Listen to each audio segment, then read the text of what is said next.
deebi'uudhaan ruutii baga dhalatte siin jechuu jaalannaa ashamaa akkam jirtu hordoftoonni kiyyaa marti keessan siin jechaa jechuudha. Ani yoo raqqeen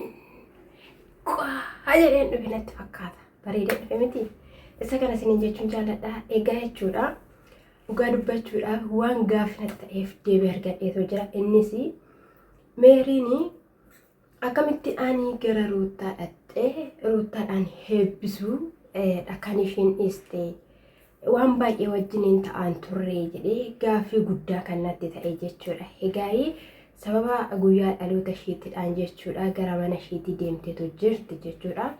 Egaa warri jamaa gara Abrahaamis warri jamaa gara Ruutaas jechuudha.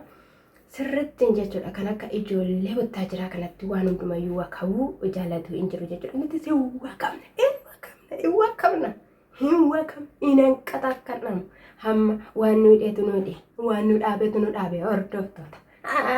Anaaf immoo saabskaraabin laayik gochuudha. Qiqqila godhame immoo haal taataniitu godhubbachuudhaaf mee gola madaamiitti maleetu gola madaamiitti bahe anuu beekam. Sinin jedheera miti yeroo darbe immeella tokko na miidiyaadha bas nin jedha dhugaan sinin jedha wala kushiinaa wala hin fedhu waliin agar haatis waliin arti sinin jechaa jechuudha. Gaa'ee sana booda guyyaa dhaloota ishiidha. Kanaaf iyyuu jedhanii Tsiggeenis jirti Meereenis iyyuu biini faranjii eenyudha mucaan gurraachi sun jechuudha kan yeroo darbe dastaan tume jechuudha.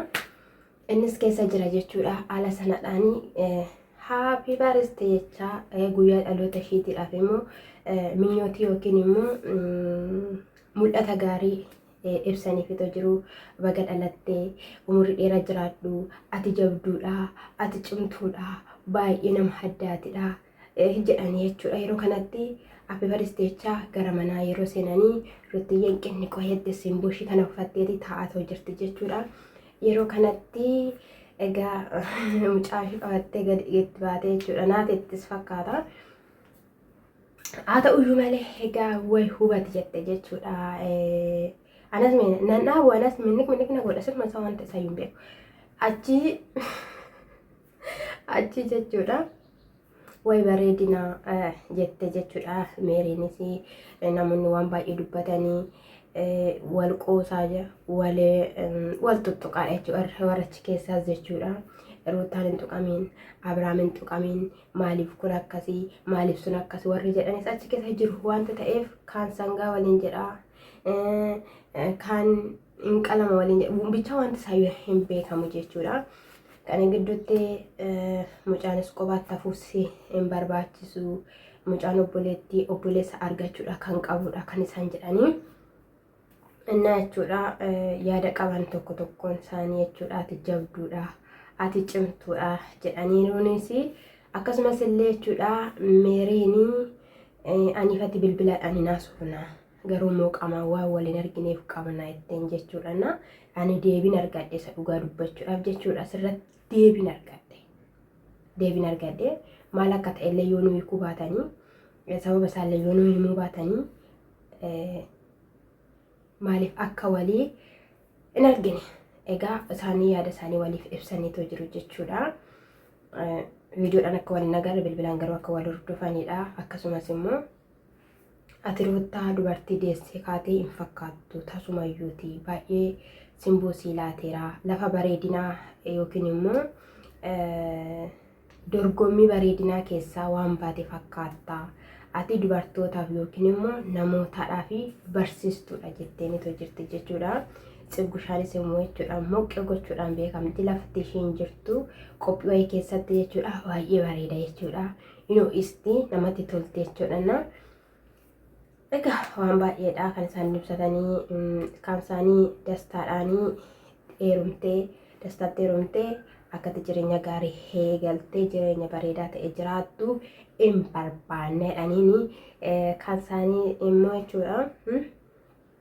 Baasawee jechuudha jechuudha. Ilaalamee kana jechuudha surree isaa kana jechuudha dhugaa dubbachuu fi hadda jechuudha. Bareedinni isaa bira 35 nan bite baay'ee bareedaadha jechuudha. Sumaan isinitti madheen surree qaba. garuu gabaabaadha baay'ee haadha gubbaarratti sina kaawwanninsa jechuudha. Asumaan sinitti makaan jechuudha. Sinitti ni maajji malee taatanii innaa jechuudha dammoo birrachaadhamee dhugaa waaqaa jiraata kennanii viidiyoo waraabaa jirunna haala sanadhaanii guyyaa dhaloota isheetii kabajaniifitoo jiru. Haa ta'uyyuu malee immoo erga dhufanii booddee erga keekiin muramee erga wanti hundumtuu ta'ee kennaa garaagaraallee akka qabdus illee dubbataniifitoo jiru jechuudha. Fuudhanii gadi baasanii jechuudha. Egaa harkitaniitu tiktook irratti kaleessa waan isheenii waraabdee gadi gallakkiste jechuudha. Garuu jalqaba guyyaa dhaloota isheetii ishii waan yaadatte sana goote fakkaata viidiyoo sanarratti. Isaan innaa sana immoo argitaniittu meekaappiin godhaneeru ta'an yeroo ijoolleen walitti seenanii meekaappiin hojjechiifannee edda sii gadi baate jechuudha. Meekaappi ishii hojjechiifatte jechuudha. Abaaboo ishii akkas qabaa jechuudha. Keekii ishii akkas qabaa jechuudha. Na kan ishiin kaatee turte jechuudha. Na inni biraa immoo Hermeellaa jechuudha. Hermeellaa Dastaa Biinii faranjedhanii waamanii jechuudha. Waan ishii godhanii fi waan ishiin agarsiiste nama ajaa'iba jechuudha achirratti. Egaa akkanitti waan baay'ee dhageenyitu jirra. Hermeellaas akka taate kan reebsistee Abrahaamis akka ta'e shakkii keessa jirra waanta ta'eef isa kanaaf ishiidhaan waamneerraa ishii faana inaasofna jenneetidha kan isaan jedhan jechuudha. Maaliif akka akkas gochuu dandeesseedha kan jedhame jechuudha. Faranjiin akka qobaasaa ta'ee ishii duwwaa haasofsiisuu barbaade nama biraa akka obiraa hin qabnetti kan Hermeellaan dubbatte jechuudha. Yeroo ishiin dhabtutti jechuudha. Tooftaa isaanii argitaniittu waan tokko akka irratti hin geenyedhaanii Abiraan faana dhaqaniitu Abiraan bakka wayii dhokatee Hermeellaan itti sitte jechuudha. Kaza waan isaan gaggaafatan deddeebisaa fi turte jechuudha. Maaliifidha kanatti na reebsiste maaliif isaan reebsifte embiinii ani sattan isaan reebsiseennaanii yoo inaaffaan si qabee inni ruuttaadhaan argachuu isaatirraatiin kan ka'e kanaafidha kanatti reebsifte malee wanti biraa maalidha reetii jennaanii lakkianii dhimmumayyuu hin qabu ani naan reebsisuu siin qabu wanta biraa maalidha inni isinii oduu mandaraa keessaa funaantanii dhuftanii anaan na gaafattanidha kan ishiin jetteen jechuudha. Oduu mandaraa keessaa miti kana gooteetti arganii egaa jechaanii turan jechuudha. Gidduu kana keessatti faranjiin ati maal of tottoltaa maalidha mana jedhee mataa ishee gaafa qabu jechuudha. Mataa koo gadi beerna lakkisi mataa kun hin qabiin maal hin ta'in jennaan ganaan ila si xafaxafa maaltu ta'a yoo ati seeratti galuu baatteedheen jechuudha. Faranjiin sana booddee egaa jechuudha. Abrahaam kan jedhee gaafa dhufu Abrahaam mataa kiyya narra qabanii Abrahaam baga dhufte jetteen itti gaggaafde jechuudha. Indee qophaa kootiin jennee ati kanii na waamteettee ati kana taataniitu minaan ennaan innis innaa sana qophaadha naan jedhee na waamee garuu himmoo sadi ta'anii na heeganii mataa kiyya na coqanii mataa binii nan qaba'eeni mataan isaa immoo malaaxaadha hin qabamu jettee jechuudha. Yenee fiqir jettiin yenee wuddi jettiin yenee maal kamsa jettiin hin dhungatti seeraan nagas hin gaafanne jettiin qixxilli gootee jechuudha. Sin nama safeeffattanii nama qaaneeffattanii namaaf iddoo qabdanii jechaanii ture jechuudha. Na dastaanii jechuudha. Achi booda immoo inni maqaan isaa Abrahaam jechuudha. Biiniidhaanii Abrahaam jechuudha yaada. Ijoo sammuun koo dhugaa rabbii baasna hin jiru waaqa. Inna yaa kooftaa ati gaaf tokko sammuu koo subsubu goote guyyaan istiidiyoo mataa kiyyaa keessa taa'ee viidiyoo waraabu guyyaa tinaaf iddoon dheebodheetoo jira jechuudha. Hordoftoota koo kabajee hordoftoota kiyya kabajee qaaliiwwan simbuuwwan qaaliiwwan dhugaa dubbachuudhaaf hordoftoota kiyya baay'een sin jaalladha. Dhugaa rabbii siniinan dhufeemu. Sintu subscribe like comment naa godha fiiguna ilaal kanaaf sin ndoomiyyuu saamiti sin miss usan jaaladha sinin jechaa jechuudha. Biiniidhaan egaa Abrahaamiin isaan lamaanii kaleessa ragatti godhee itti haasaweera. Amma namni itti haasawuu danda'u tokko itti haasaweera. Yoo galeef hin galaaf anii fi ati sababa walirraa hin qabnu akka walitti hin buune isa kanaafiyyuu iddoo keessan qabadhaa lafa keessan qabadhaa sababa kootiin immoo kanaa booddee Ermeellaa waamtanii waan tokko akkasin gaafattan hin barbaadu hin fedhu maqaa ishee akkasin dhooftan hin barbaadu yaada keessan achumatti fixadhaa ani fi Dastaan immoo haala kamiin akka fixannu ni beekna jedheeni haala sanadhaan itti ka'ee jechuudha.